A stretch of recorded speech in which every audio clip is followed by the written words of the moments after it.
की कह रही है कि शी इज नो मोर। कैसे नो मोर? उसके गले पर बहुत गंदे निशान है, हाथ तार से खींचा गया उसका गला, उसके चोट के निशान है, उसके तरह तरह के चोट के निशान है। वो टॉर्चर किया है वो लड़की को। क्या बोल रहा है? मेरी लड़की बड़ी। नमस्कार, न्यूज़ 24 देख रहे हैं आप और मैं हूं आपके साथ मुस्कान शास्त्री। भोपाल की पॉश कॉलोनी, रिटायर्ड जज का परिवार, क्रिमिनल लॉयर पति और बंद कमरे में मिली एक नवविवाहिता की लाश।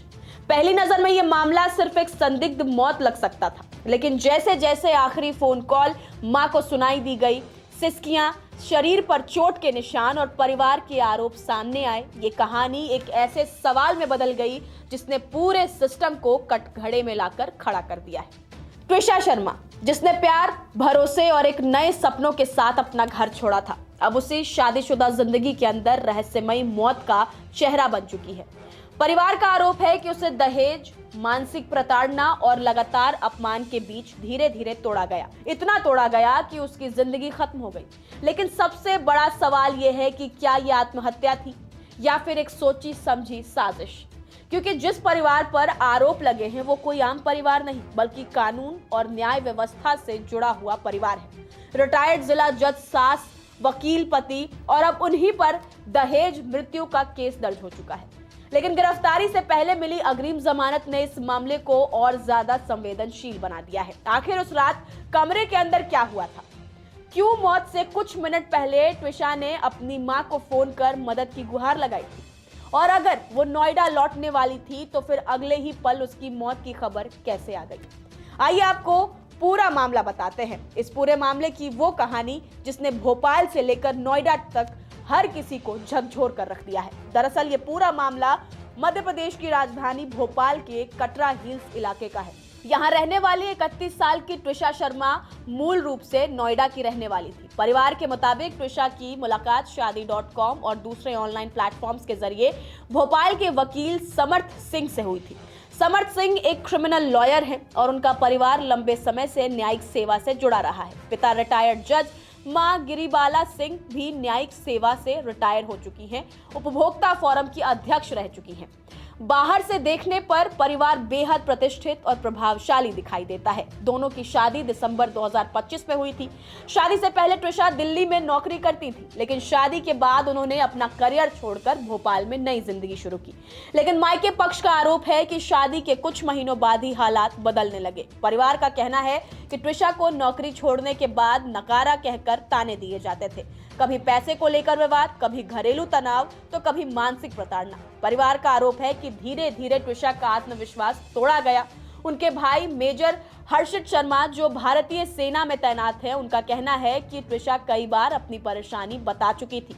वो भोपाल छोड़कर वापस नोएडा लौटना चाहती थी, यहां तक कि उसने घर लौटने के लिए टिकट भी बुक। परिवार का कहना यह भी है कि उन्हें शक है कि इस दौरान सबूत मिटाने की कोशिश की गई। ट्विशा के भाई मेजर हर्षित ने इसे प्रीमेडिटेड मर्डर यानी कि सोची समझी हत्या बताया। उनका कहना है कि उनकी बहन मानसिक रूप से मजबूत थी और वो कभी खुद अपनी जिंदगी खत्म नहीं कर सकती थी। उन्होंने आरोप लगाया कि ट्विशा को लगातार साइकोलॉजिकल और फिजिकल टॉर्चर दिया जा रहा था। जांच में ये बात भी सामने आई कि कुछ महीने पहले ट्विशा का मिसकैरेज हुआ था। परिवार का आरोप है कि वो उस समय मां बनने के लिए तैयार नहीं थी, लेकिन उस पर दबाव बनाया जा रहा था। वहीं पोस्टमार्टम रिपोर्ट में मौत की वजह फांसी बताई गई है, लेकिन रिपोर्ट में शरीर पर मल्टीपल इंजरी यानी कि कई चोटों का जिक्र भी सामने आया है। यही वजह है कि अब ये मामला और ज्यादा गंभीर हो गया है। मेरी पुत्री को इन्होंने तड़पा तड़पा के मारा है।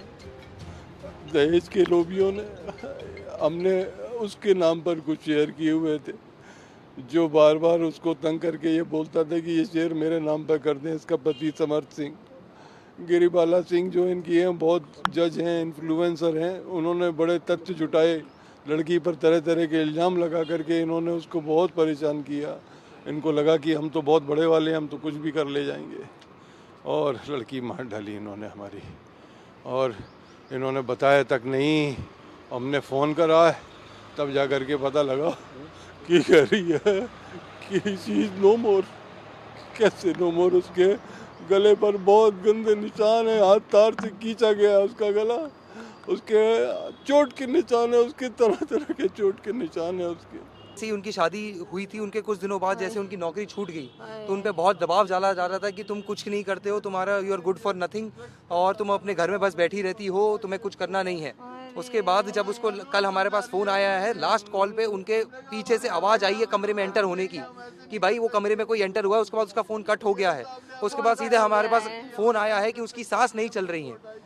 तो दिस इज मतलब ये बिल्कुल अलग तरीके से दिखाया जा रहा है इस केस को और बिल्कुल अलग है ये केस। शुरुआत में पुलिस ने इसे संदिग्ध मौत माना, लेकिन परिवार के आरोपों, फोन कॉल डिटेल्स और बयान सामने आने के बाद पुलिस ने पति समर्थ सिंह और सास गिरिबाला सिंह के खिलाफ दहेज मृत्यु और दहेज प्रताड़ना का मामला दर्ज कर लिया है। हालांकि इसी बीच कोर्ट ने रिटायर्ड जज गिरिबाला सिंह को अग्रिम जमानत दे दी है। दूसरी तरफ परिवार का आरोप यह भी है कि प्रभावशाली पृष्ठभूमि होने की वजह से आरोपियों को बचाने की कोशिश की जा रही है। यहां तक कि परिवार ने यह भी दावा किया कि भोपाल में कोई वकील उनका केस लेने तक को तैयार नहीं था। त्विषा की मौत के बाद भोपाल के कटारा हिल्स थाने में पूरी रात हंगामा चलता रहा। परिवार और रिश्तेदारों ने नारेबाजी की, इंसाफ की मांग उठाई और पुलिस प्रशासन पर गंभीर सवाल खड़े किए। पुलिस अधिकारियों का कहना है कि मामले की हर एंगल से जांच की जा रही है और सबूतों के आधार पर आगे कार्रवाई होगी। एसपी स्तर के अधिकारी इस पूरे मामले की जांच कर रहे हैं। कटारा हिल थाने का एक मामला नवविवाहिता का था, जिसमें जो मृतका थी त्विषा शर्मा, तो नवविवाहिता मर्ग होने के कारण ये जांच मुझे अग्रसित हुई। इस पर से नवविवाहिता के मृतका उसके परिजनों के कथन, उनके द्वारा प्रस्तुत किए गए डॉक्यूमेंट्री साक्ष्य आदि के आधार पर प्रथम दृष्टया आईपीसी की धारा 80, 85, 3/4 दहेज प्रतिषेध अधिनियम और 3-5 आईपीसी के तहत मामला प्रथम दृष्टया पंजीबद्ध कर लिया गया है। मामला वर्तमान में विचाराधीन है। लेकिन इस केस में अब सबसे बड़ा सवाल यही है, क्या त्विषा शर्मा ने खुद अपनी जिंदगी खत्म की या फिर उसे उस हालात तक धकेला गया जहां उसके पास कोई रास्ता नहीं बचा? आखिर उस रात कमरे के अंदर क्या हुआ था? फोन अचानक क्यों कट गया? शरीर पर चोट के निशान कैसे आए? और अगर वो मायके लौटने वाली थी तो फिर कुछ घंटों बाद उसकी मौत कैसे हो गई?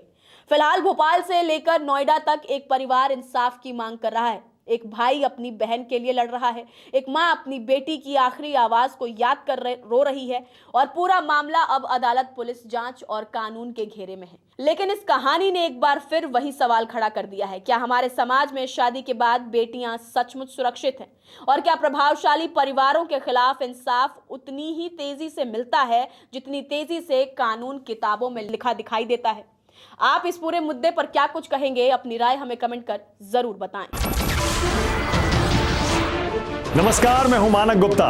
अगर आपको हमारा ये वीडियो पसंद आया हो तो इसे लाइक और शेयर जरूर करें और हां, हमें सब्सक्राइब और फॉलो करना ना भूलें ताकि आप देश और दुनिया की कोई खबर मिस ना करें। तो जुड़े रहिए हमारे साथ और देखते रहिए न्यूज़ 24।